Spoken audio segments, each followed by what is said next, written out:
Velkommen til DK Docs TV. Vi er taget på Roskilde Festival, og vi kommer ned til Café Pan, hvor vi lige skal høre lidt om, hvad det er, det hele går ud på. Peter Haugelund, vil du ikke være sød og lige uddybe, hvad det er, det går ud på i jeres projekt? Jo, det kan du tro, jeg vil. Café Pan, det er et tilbud til de flaskesamlere, de miljøarbejdere, som rejser ned til Roskilde, køber en billet og bruger hele deres festival på at samle pant.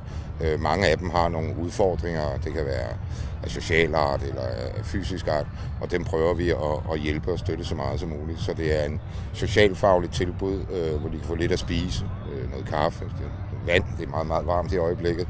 De kan få ordnet fødder, de kan blive tilset af sygeplejersker, og de kan få retshjælp. Og det bliver altså udført af nogle kvalificerede frivillige, der ved, hvad de laver. Café Pant udspringer af det runde bord, som har arbejdet med blandt andet med overskudsmad i stor stil, hvor vi prøver at bruge overskudsmaden eller overskud i det hele taget. Vi har også genbrugstøj og genbrugssko herinde. Jeg er fodterapeut uddannet og arbejder inde i sundhedsrummet på Halmtorvet 9D normalt og i H17. Og så er jeg ellers katolsk nonne.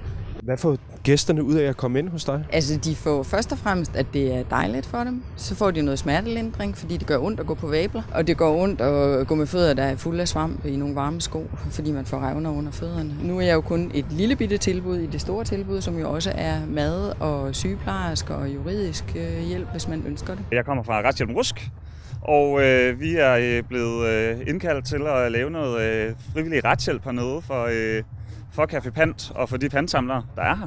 Ja, så har jeg gået lidt rundt og prøvet at snakke med de forskellige og tilbyde min hjælp nu, når jeg er her. Jeg har været siden klokken 10 morges, og der har egentlig ikke rigtig været særlig meget brug for mig. Og jeg tror, jeg kom lidt med en forventning om, at det er flaskesamlere, der måske godt kunne møde problemer af den ene eller den anden måde med systemet. Men det har overhovedet ikke været min erfaring. Hvorfor kommer de her mennesker her? Er det for at tjene en masse penge? Er det for at komme ned og tjene 15, 20, 30.000 per en uge? Nej, de tjener, hvis du er rigtig, rigtig dygtig, så tror jeg, du kan tjene en 500-600 kroner om dagen, når du først har betalt din billet, som de jo selv betaler egen lomme. I år er der ikke så mange flaskesamlere, fordi der tidligere var udsolgt, så det kan være, at de tjener lidt bedre i år, men til gengæld så ligger der jo en del pant derude, der ikke bliver samlet op, så de knokler på, og så har de lidt. Men altså i forhold til hvad vi vil forvente er for at skulle rende rundt og arbejde 12-18 timer i døgnet, så er der nok ikke mange danskere, der vil gøre det. Og det gør de jo ikke. Vi ser panten ligger der. Der er ikke rigtig nogen danske samlere derude. Dem, der kommer her, som kommer som pantsamlere, hvad er det for nogle typer mennesker? Det er ofte familier, altså familie, fædre og mødre. Det er også mange unge afrikanere. Det er folk, der kommer fra fortrinsvis Rumænien. Der er mange romaer her. Nigeria. Gambia er der nogen fra. Og så er der nogen, der også fortæller, at de er fra Nigeria. Biafra. Der er en politisk spænding der giver sig et udtryk. Men det er folk, der er kommet, og som ikke har andre arbejdsmuligheder, tror jeg, i vores samfund. Ikke? Som går hernede, og de gør et kæmpe arbejde. Altså, de slider sig op. Hvad er det for nogle typer folk, der kommer ind hos jer? Altså, du siger, det er flaskesamlere, men hvorfra? Er det danskere? Er det udlændinge? Hvilken type mennesker kommer her? Jamen, det er jo alle mulige mennesker. Der er en del fra Rumænien, der er en del afrikanere, der er et par asiater, men det er primært udlændinge, vi koncentrerer os om. Folk, som ikke har noget kontakt til at få den hjælp. Der går vi hernede ind og siger, jamen her har vi en oplagt chance til at få en dialog med dem, og til at også på den her måde måske forbedre deres adfærd lidt i deres, når de går rundt og samler flasker, så kan vi have en dialog, hvor vi fortæller dem, jamen prøv nu at høre, du må under ingen omstændigheder gå ind i folks lejre, du skal gøre det på kanten, og det virker rigtig godt, synes vi. Hvad er det for nogle mennesker, du møder herinde? Det er nogle glade og positive mennesker, der igen, de er virkelig glade for Café Pant, fordi Café Pant bare tilbyder dem et helt unikt pusterum. Og det tror jeg ligesom hjælper med til den her sådan virkelig gode stemning, der er herinde. Hvor mange flaskesamlere har I haft igennem her i løbet af ugen?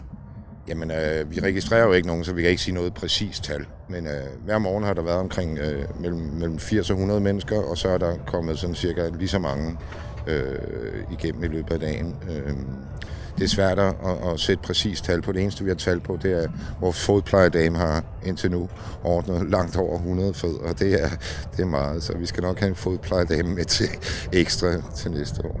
Har der været nogle forandringer for sidste år? Er det gået lidt bedre? Har I fået noget ny lærdom med jer, så at sige? Ja, det må man sige, vi har. Vi har virkelig haft mange samtaler med dem, så vi har i hvert fald en meget bedre forståelse af, hvorfor de er her, og hvorfor de er heroppe. Langt de fleste, de er her for at samle penge til deres tilværelse, til deres kone, til deres børn, til deres uddannelse. Og det er jo fantastisk, at vi kan få ryddet op på Roskilde Festival, og de kan forbedre deres tilværelse en smule. Har der været nogle succesoplevelser, nogle succeshistorier herindefra? Der har været mange. Så sent som i går, så var der nogle af flaskesamlerne, som slog sig sammen, fordi der var nogen udenfor, som ikke havde armbånd. Og så skillede de sammen, sådan at de kunne gå ud og købe dem adgang. Så det var helt fantastisk. Der har også været fantastisk at se en stor blanding af forskellige nationaliteter, der har siddet skulder ved skulder og kommunikeret på den ene og den anden måde. Den måde, de har opført sig på, ryddet op efter sig selv, vasket badene efter sig selv. Alt i alt så har det har været nogle fantastisk søde mennesker, som vi har arbejdet sammen med. Jeg er rigtig glad for den måde, som festivalgæsterne har behandlet flaskesamlerne på i år. Det har været en lang proces. Jeg ved ikke, om hvis man husker en 10 år tilbage, så var der virkelig nogle konflikter, både her og i byerne rundt omkring.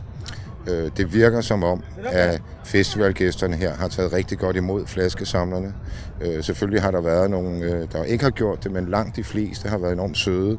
Båret panten ud til dem, sorteret den for dem, snakket med dem, danset med dem. Så jeg tror, vi er på vej i en rigtig god udvikling, og det er også mit indtryk, at de her pantsamlere, de har fået en langt bedre adfærd end de år, hvor det måske ikke var så smadret godt. Jeg tror, at dialogen er vigtig. Det er selvfølgelig ikke Café Pant alene, det er jo også Roskilde Festivalen og Responsible Refund, der har den her dialog med dem. Men jeg tror også, det er vigtigt, at der er et sted, hvor at de kan slappe af fra deres arbejde, og ikke skal stå og indlevere flasker og de konflikter, der kan ske der. Og så tror jeg generelt bare, at hvis du kigger folk i øjnene og taler med dem fuldkommen jævnbyrdigt, så ændrer det folks adfærd automatisk. Hvis man gerne vil støtte lidt op omkring jeres projekt, hvordan kan man gøre det? Jeg synes, de skal gå ind på vores hjemmeside. Der er en kontaktdata til mig. Ringe til mig, hvis de har lyst til at støtte op. Vi laver også andre indsatser rundt omkring for andre grupper af socialt udsatte, så de skal være velkommen. Vi kan bruge alle mulige former for samarbejde og støtte. Mange tak, Peter.